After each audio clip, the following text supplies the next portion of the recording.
So earlier in the year, I had said something about where words fail, music speaks. Sometimes when we feel down, or sometimes when we feel stressed out, as you saw when I performed, you could tell I was a little nervous. You could hear it in the sound. Before I performed, I was a little nervous. This happens to you guys as well. You may not realize it because you just go to your music and that's it. You don't realize what it's actually doing to you, but yet it gives you a chance to show your true emotion. It gives you a chance to kind of just de-stress. When people, for instance, lift weights, they like to listen to rock and that's what they like to listen to because it kind of just gets them that adrenaline. When people are sad, we obviously listen to sad music. It's the life. So, how is this going to relate to the topic that I'm going to talk about, which is STEM classes versus STEAM classes? STEM classes is science, technology, engineering, and mathematics. With that being said, STEAM classes is just adding arts to the equation because they all kind of coincide. But here's the problem, there's a versus between the two when there shouldn't be. So why should you guys care? Well, because if there was no art, there would be no movies. We wouldn't have Titanic. We wouldn't have any of the silent films, like Phantom of the Opera. We wouldn't have La La Land or whatever you guys like to watch. We wouldn't have the music that we would listen to, like Luke Bryan or Papa Roach or Linkin Park or anybody like that. We wouldn't have that. We wouldn't have comedians. We wouldn't have the artists that we like.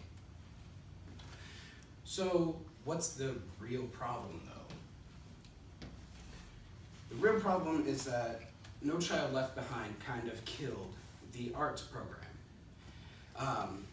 To summarize Wikipedia's definition of the No Child Left Behind Act, it is an act that the Bush administration pushed through that allowed lower income students the ability to succeed. That's the good part. But before this expectation had to be met, the schools had to use an assessment. And that assessment wasn't based on the arts because you can't really assess the arts in a way that you can with science, technology, education, and mathematics. So this act focuses on core subjects, being those STEM classes, causing schools to put more effort into these classes than the arts, the theater, the music. Ron Whitehorn, who is an author of an article called No Child Left Behind, Taking a Toll on the Arts and Music Education, says, across the nation, schools are trimming back financing for music and the arts in the name of efficiency and core subjects. That right there just proves, what the No Child Left Behind does. That he realizes what happened to these schools. So, the real problem, art is just as important as all the other classes and it's not recognized. An article called STEM versus STEAM, Do the Arts Belong? According to Ruth Katchen, who is a STEAM enthusiast, the arts are a great learning tool and can serve as an on-ramp to STEM classes for students. And the same article then goes to explain that art provides diverse opportunities for communication and expression. Where did we hear something about communication and expressing ourselves? I don't know, I think it was when I said when words fail, music speaks. So, what's the problem there? Well, test scores are also better. According to Ron Whitehorn again, Numerous studies affirm that a student schooled in music improves his or her SAT and ACT scores in math, foreign language, or creative writing.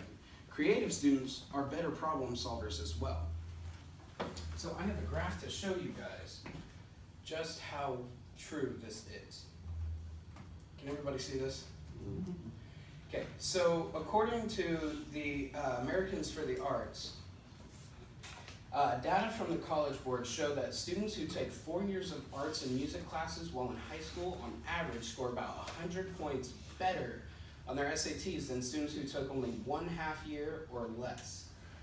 I don't know about you, but I've taken about 6-7 years of music classes and art classes and just kind of creative thinking classes, and my ACT score was 29. Now it's not an SAT, but I couldn't imagine where any of my classmates that were not in these classes, where they were at.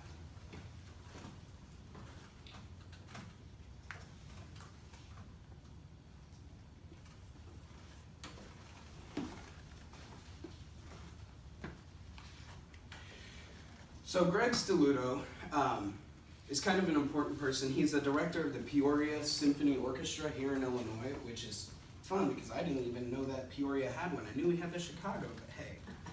But his story is that he believes as a nation, we have succumbed to the issue of arts funding down to us and them being Democrats and Republicans. President Nixon significantly increased funding for the NEA. He went against the grain of his party. If those artists aren't working, they're not paying local, state, or federal taxes, which then makes it necessary to cut more. Let me just kind of break that down just a little bit so it's a little easier to understand. Republicans are the people that don't believe in the idea of arts. They don't like it because they feel like it's not going to benefit us in any way.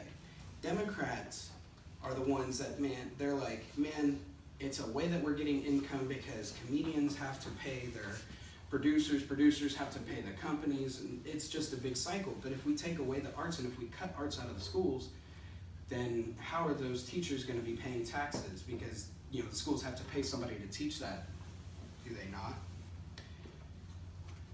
So visualize this. Rose, if you didn't have art, what do you think you'd be? Where do you think you would be as far as your interests and stuff? No idea. Who likes to write in here at all? Where do you guys think you would be? Because I'm sure that if you feel tough, you have to write a little bit, do you not? Just so that we can kind of get your emotions out. Who listens to music? What are you guys' some favorite artists? What's your favorite artist?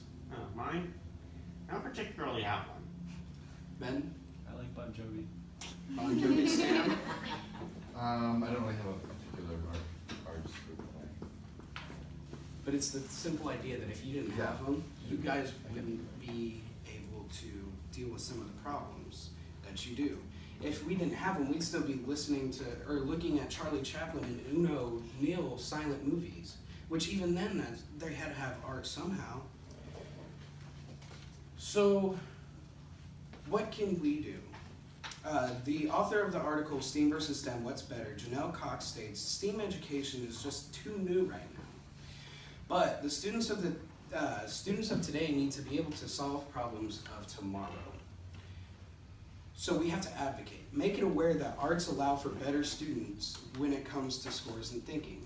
Arts don't have to start over, they just have to work with STEM courses. Ann Jolly states, through industrial design, students can improve the appearance, design, and usability of a product created during a STEM project.